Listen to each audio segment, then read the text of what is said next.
आपका जो कमर दर्द है उसमें जो रीढ़ की हड्डी के बीच में जो दबाव आया है वो दबाव बढ़कर नीचे नसों में आने लग गया है और नसों में सुन्नपन आ गया है ना।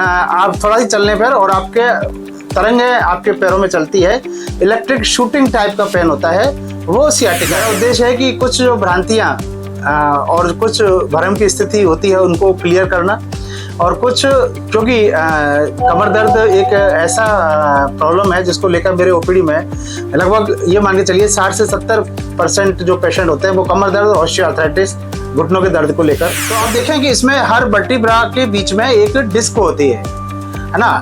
ये डिस्क होती है पीछे, इसमें ये पूरी हमारी जो तंत्र का जो है मेरु रज्जु है वो इसमें जाती है, उससे ये तंत्रिका निकलती है जो कि शरीर के विभिन्न भागों को और ये सप्लाई करती है, ये तंत्रिकाएं।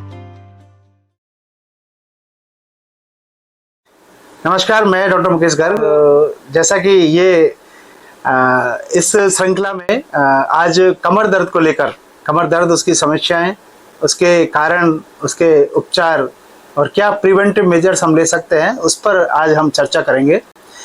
आप गूगल करेंगे, आप जो है इतने सारे वीडियो आपको कमर दर्द के मिल जाएंगे, तो उन सब पर बहुत ज़्यादा कुछ के चर्चा करना इस वीडियो का लक्ष्य नहीं है। मेरा उद्देश्य है कि कुछ जो भ्रांतियाँ और कुछ भ्रम की स्थिति होती है उनको क्लियर करना, और कुछ क्योंकि कमर दर्द एक ऐसा प्रॉब्लम है जिसको लेकर मेरे ओपीडी में लगभग ये मान के चलिए 60 से 70% जो पेशेंट होते हैं वो कमर दर्द और ऑस्टियोआर्थराइटिस घुटनों के दर्द को लेकर होते हैं। तो उसी पर एक ज़रूरी है कि आप सभी उसको समझें।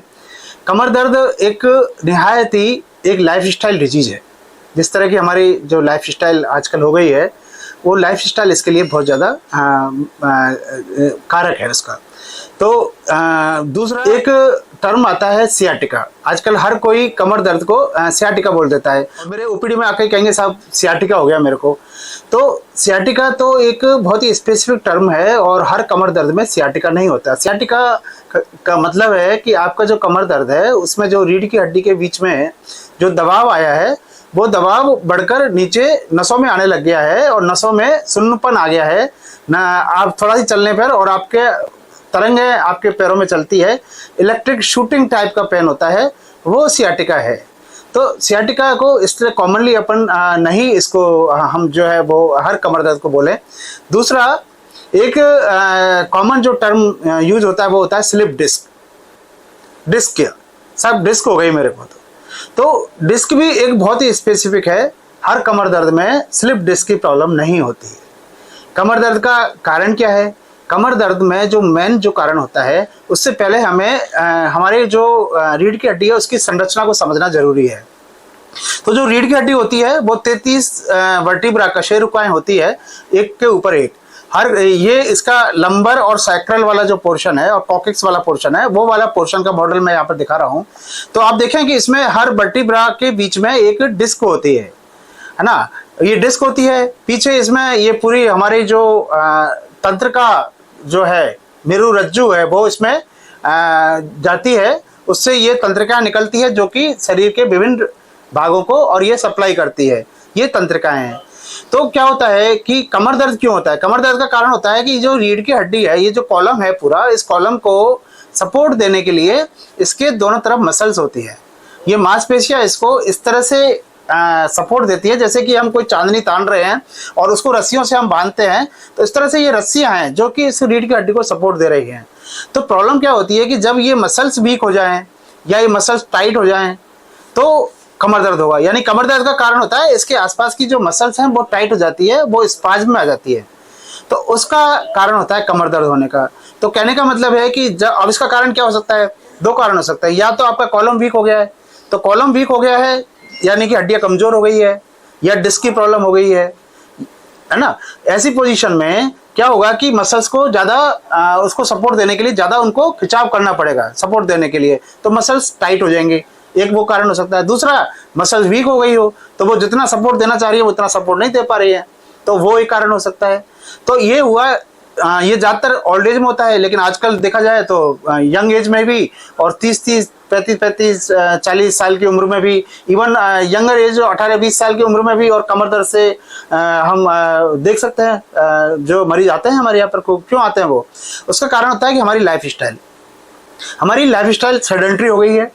ओबेसिटी इसमें बहुत बड़ा रोल होता है, मोटापेपन का काफी रोल होता है, क्योंकि मोटापेपन से जो हमारी रीढ़ की हड्डी का जो पूरा जो स्ट्रक्चर है वो आगे की तरफ उसमें स्कोलियोसिस हो जाता है और उसमें लॉर्डोसिस हो जाता है। उससे क्या होगा कि कमर की जो रीढ़ की हड्डी है उसका कॉलम जो है वो डिस्टर्ब हो जाता है, तो मसल्स को ज्यादा उसको सपोर्ट देने के लिए ज्यादा उसको जोर लगाना पड़ेगा, तो ओबेसिटी एक कारण हो गया। आपकी जो सेडेंट्री मतलब आपकी जो सिटिंग हैबिट्स है, लंबे टाइम तक बैठे रहना, जिस तरह का जॉब आजकल होता है, आपकी जो सेडेंट्री मतलब आपकी जो सिटिंग हैबिट्स है, लंबे ऑफिस जॉब जो होता है इसमें घंटों बैठे रहते हैं, एक ही पोजीशन में बैठे रहते हैं। लैपटॉप का यूज करना, लैपटॉप से क्या होगा कि लैपटॉप पे घंटों हम जो है एक ही पोजीशन में बैठे रहेंगे, गर्दन झुका के बैठेंगे, पीछे जो आपकी कुर्सी का सपोर्ट आपको प्रॉपर नहीं रहेगा, वो भी एक कारण हो सकता है। तो ये सारी चीजें होती है, ये हमारी लाइफ स्टाइल रिलेटेड। इसके अलावा लैक ऑफ एक्सरसाइज ये बहुत बड़ा कारण होता है, क्योंकि जब हम एक्सरसाइज नहीं करेंगे तो मसल्स कमजोर रहेंगी, तो आपको वो सपोर्ट जो है प्रॉपर वो नहीं रहेगा। लॉन्ग सिटिंग आवर्स है वो एक कारण हो गया।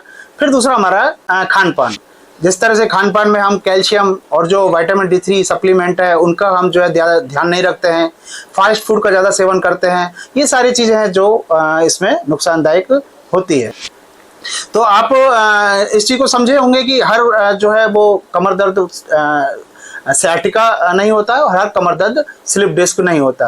अब इसमें ऐसे 80 से 90% ऐसे कारण होते हैं जिनमें किसी प्रकार का कोई घबराने वाली बात नहीं है।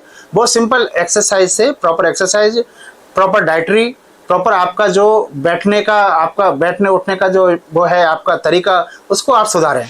यानी कि झुककर आप ज़्यादा वजन नहीं उठाएं, कमर पर ज़्यादा जोर नहीं पड़े, पीछे बैक का पूरा सपोर्ट लें, ये सारी चीज़ें हैं। आप जैसे लंबे टाइम सिटिंग का है तो बीच बीच में आप 30-40 मिनट के बाद में थोड़ा सा चलें। और लाइफ में चलना, वॉकिंग जो है बहुत इंपॉर्टेंट है, लेकिन कमर के लिए मैं आपको कहूँगा कि सिर्फ वॉकिंग ही नहीं, आपको कुछ कमर की एक्सरसाइज करना बहुत जरूरी है। बहुत सिंपल एक्सरसाइज है, आजकल तो गूगल पर आप देखेंगे, यूट्यूब पर आप देखेंगे, एक्सरसाइज के पूरे चार्ट आपको मिल जाएंगे, पूरे आपको एनिमेटेड वीडियो मिल जाएंगे, आपको लाइव वीडियो मिल जाएंगे, तो आप वहाँ से कुछ एक्सरसाइज आप चूज करें। ध्यान रहे एक्सरसाइज आपको बहुत ज़्यादा, आपके अगर कमर दर्द की स्थिति ऐसी है कि आपके बहुत ज़्यादा पेन है, ऐसी स्थिति में एक्सरसाइज नहीं करें। और हमेशा ध्यान रखें एक्सरसाइज आप डॉक्टर्स की सलाह के अनुसार, फिजियोथेरेपिस्ट की सलाह के अनुसार ही करें। कुछ योगा है, कुछ चक्रासन, भुजंगासन, इस तरह के आसन है, वो आप रेगुलर अपने हैबिट में डाल सकते हैं। तो ये एक बात हुई। दूसरी बात हुई आपकी स्लीपिंग हैबिट्स। स्लीपिंग हैबिट्स में पेट के बल कभी नहीं लेटें। आप सीधे पीठ के बल लेट रहे हैं तो आप कोशिश करें कि आपके पैरों के नीचे आप कोई पिलो टाइप का लगा लें, जिससे कि आपकी जो बैक है वो फ्लैट हो जाए, यानी पूरा बैक जो है वो गद्दे को पूरा सपोर्ट दे।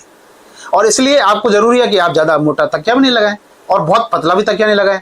ये आपको कमर के ऊपर जो आपका सर्वाइकल वाला पोर्शन है उसकी प्रॉब्लम को आपको बचाएगा। दूसरा, आप मोटा तकिया लगाते हैं तो उससे पूरी जो कमर है उसका ही कर्वेचर जो है वो डिस्टर्ब होता है। आप करवट लेके भी सो सकते हैं, लेकिन करवट लेके सोने का आप सबसे बेस्ट तरीका क्या है कि आप पैरों को थोड़ा कडल करें। जैसे कि ये बूम की पोजीशन देखी है आपने, गर्भावस्था में जो बच्चे की पोजीशन होती है ना, वो सबसे बेस्ट पोजीशन होती है, कंफर्टेबल पोजीशन।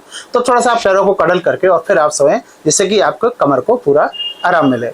दूसरा, मैं आपको एक और बताता हूँ। कई बार क्या होता है कि हम जब एक्सरसाइज करते हैं कमर के लिए तो हमें पता नहीं होता कि हमें कौन सी एक्सरसाइज करनी है। देखिए, मैं आपको बताऊँ, सिंपल जो बैकएक होता है, जो मसल स्पाज्म होती है, उसका कारण होता है कि आपकी जो पीछे की मसल्स हैं उसने कमर को पूरा आपका स्ट्रेट कर दिया, पूरा स्ट्रेट कर दिया। तो उसकी जो फ्लेक्सिबिलिटी है, जिसमें आगे झुकने की जो फ्लेक्सिबिलिटी है, वो फ्लेक्सिबिलिटी कम हो गई। तो आपको क्या करना होगा, ऐसी एक्सरसाइज करनी होगी जिसमें कि आगे की तरफ झुकाव उसका हो, यानी कि उसकी आगे की तरफ जो फ्लेक्शन वाली जो मूवमेंट है, फ्लेक्शन मूवमेंट बोलते हैं उसको, वो वाली मूवमेंट हो, तो उसको बोलते हैं फ्लेक्शन रेजिम ऑफ एक्सरसाइज। अब ये सारी आपको ध्यान रखने वाली बातें हैं, ये आपको डॉक्टर बताता है, फिजियोथेरेपिस्ट बताता है ना। कुछ एक्सरसाइज होती है एक्सटेंशन रेजिम वाली एक्सरसाइज। ये एक्सरसाइज सिर्फ और सिर्फ जो ट्रॉमा वाले पेशेंट होते हैं, जिनको रीढ़ की हड्डी में ट्रॉमा हो गया है, चोट लग गई है, उन वाले पेशेंटों को बताई जाती है। तो कभी भी एक्सटेंशन वाली एक्सरसाइज जो है वो सिंपल कमर दर्द में कभी नहीं की जाती। तो ये बहुत ध्यान रखने वाली चीज़ें हैं, तो वो आपको एक उचित परामर्श के द्वारा इसका ध्यान रखें। दूसरा, मैं आपको बताना चाहूँगा कि आप हर कमर दर्द में आप एमआरआई अपने आप ही कराने नहीं पहुंचे। एमआरआई बहुत ही सेंसिटिव एक डायग्नोसिस है और उसमें आपको थोड़ा बहुत तो डिस्क की प्रॉब्लम आपको दिखेगी। तो डॉक्टर क्या करेगा, डॉक्टर सिर्फ एमआरआई की रिपोर्ट देख के ही आपको नहीं कह देगा कि भाई आपको डिस्क की प्रॉब्लम है, नहीं, वो आपके सिम्टम्स भी देखेगा, भाई क्या सिम्टम्स इसके साथ में आपके हैं, उनको मिलान करके फिर आपको कहेगा कि भाई ये है। दूसरा, कभी भी ये नहीं सोचें कि कमर दर्द आपको है तो आपको सर्जरी करानी पड़ेगी, बिल्कुल नहीं। 80 से 90% कमर दर्द ऐसे होते हैं जिसमें किसी प्रकार की सर्जरी की रिक्वायरमेंट नहीं होती है। आपको सिंपल अभी एक्यूट अगर दर्द की स्टेज है तो आपको कुछ पेन किलर आपको प्रिस्क्राइब किए जाते हैं, साथ में कुछ एक्सरसाइज बताई जाती है, आपके कुछ लाइफस्टाइल के बारे में आपको बताया जाता है कि भाई इस तरह का आप ध्यान रखें, ज़्यादा वजन उठाने वाला काम आप नहीं करें, झुकने का काम नहीं करें, प्रॉपर रेस्ट लें, आप पिलो पतला पिलो यूज करें, आप गद्दा जो है वो गद्दा या तो रुई वाला गद्दा यूज करें या कोर फॉर्म का गद्दा यूज करें। आप डनलोप वाला मैट्रेस आजकल तो हालांकि कोई यूज करता भी नहीं है, इस तरह के गद्दे जो स्प्रिंग वाले जो गद्दे हैं उन सबको अवॉइड करें, ये सबसे ज़्यादा नुकसानदायक होते हैं अपने बॉडी के लिए। दूसरा, फुटवेयर, प्रॉपर फुटवेयर बहुत ज़रूरी है। आप हील वाली चप्पलें पहनना, हील वाले जो सैंडल्स हैं ये पहनना बिल्कुल बंद कर दें। चप्पलों के बजाय आप जितना जूते पहनेंगे, स्पोर्ट शूज़ पहनेंगे, आजकल तो स्नीकर्स चल गए, आजकल तो स्नीकर्स जो है इवन जो है ऑफिस में सभी जगह आजकल अलाउ करती हैं, तो वो बहुत ही कंफर्टेबल रहते हैं। उससे आपका केवल सिर्फ इसी के लिए नहीं कि आपकी हील पेन की प्रॉब्लम, कमर की प्रॉब्लम भी जो है वो हील वाले इनसे हो जाती है, सैंडल से, क्योंकि वो पूरा कर्वेचर जो है वो डिस्टर्ब होता है। तो इसलिए आप इस चीज़ का विशेष ध्यान रखें। फिर एक मैं जो बताना चाहूँगा वो ये है कि ऐसी कौन सी इमरजेंसी सिचुएशन है जबकि हमें डॉक्टर को परामर्श लेना अति आवश्यक है। तो वो ऐसी सिचुएशन है जैसे कि आपका दर्द बहुत लंबे समय तक चला गया है, महीने भर खिंच गया है आपके दर्द और बराबर बना हुआ है, इवन थोड़ा बहुत पेन किलर लेने के बाद भी बना हुआ है, तो ये एक अलार्मिंग साइन हो सकता है। या फिर आपका कमर दर्द नीचे पैरों में आपके जा रहा है, सुन्नपन आ रहा है, थोड़ा बहुत चलने पर ही आपका पैरों में इस तरह का करंट सा लगता है ना, ये एक कारण हो सकता है। आपके पैरों में कोई सुन्नपन आ गया है उंगलियों में, वो एक कारण हो सकता है। या फिर आपका ब्लैडर बाउल कंट्रोल, यानी कि आपके पखाने और पेशाब में आपका कंट्रोल नहीं रहा, ये एक बहुत ही अलार्मिंग साइन होता है। तो ऐसे उसमें तो आपको निश्चित ही डॉक्टर से उचित परामर्श आपको लेना चाहिए, ये एक बहुत अलार्मिंग साइन है। तो ये सब कुछ मैं आपको जो चीज़ें ध्यान रखनी है कमर दर्द में, आपको अपनी लाइफ स्टाइल को, अपने डाइटरी, आपके हैबिट्स को, है ना, इसको आप अगर सुधारेंगे, है ना, आप प्रॉपर चेयर यूज करें, ये बहुत ज़रूरी है। चेयर पर बैक का सपोर्ट रहना चाहिए। आजकल तो पिलो भी आपके उस तरह के ऑर्थोपेडिक्स पिलो आ गए, इसके अलावा आपके मेमोरी फॉर्म वाले पिलो आ गए, इनको यूज करें, ये बहुत अच्छी चीज़ें हैं। कमर दर्द के लिए आप चेयर के पीछे आप बैक सपोर्ट लगा सकते हैं, आजकल मिलते हैं ऑनलाइन, वो भी एक बहुत अच्छा एक ऑप्शन हो सकता है। और एक्सरसाइज को अपना पार्ट बनाएं, अपने उसका पार्ट बनाएं। एक्सरसाइज सिर्फ वॉकिंग जो है वो सफिशिएंट नहीं है। वॉकिंग आपकी ओवरऑल हेल्थ के लिए बढ़िया है, आपकी डायबिटीज़ के लिए बढ़िया है, आपके कार्डियो के लिए बढ़िया है, लेकिन वॉकिंग के अलावा कुछ एक्सरसाइज को भी अपने रूटीन में अपनाएं, तो जिससे कि आपकी कमर के मसल्स की स्ट्रेंथ बनी रहे और कमर की फ्लेक्सिबिलिटी बनी रहे। तो फ्लेक्सिबिलिटी बनी रहेगी तो जो दृढ़ता है कमर की रीढ़ की हड्डी में, जो रिजिडनेस है वो हट जाएगी, फ्लेक्सिबिलिटी बनी रहेगी, तो आपको पेन होने की संभावना कम हो जाएगी। तो बस यही है। और भी आपको कोई इसमें कुछ क्वेरी आपकी है तो आप कमेंट बॉक्स में नीचे ज़रूर लिखें और हम कोशिश करेंगे कि आपको नेक्स्ट वीडियो में उसको हम कवर करें। तो मैं तो यही चाहता हूँ कि ये इंटरेक्टिव सेशन हो, इसमें बजाय इसके कि मैं आपको लेक्चर आपको दूं, क्योंकि लेक्चर तो आपको हज़ारों आपको इसमें मिल जाएंगे, यहाँ पर वीडियो मिल जाएंगे, आपको यूट्यूब पर मिल जाएंगे, आपको चैट जीपीटी मिल जाएंगे। मैं तो चाहता हूँ कि आपके साथ हमारा एक इंटरेक्टिव सेशन हो जिसमें आप हमें समस्या बताएं और उन समस्याओं को मैं अपने वीडियो में उनको कवर करूँ।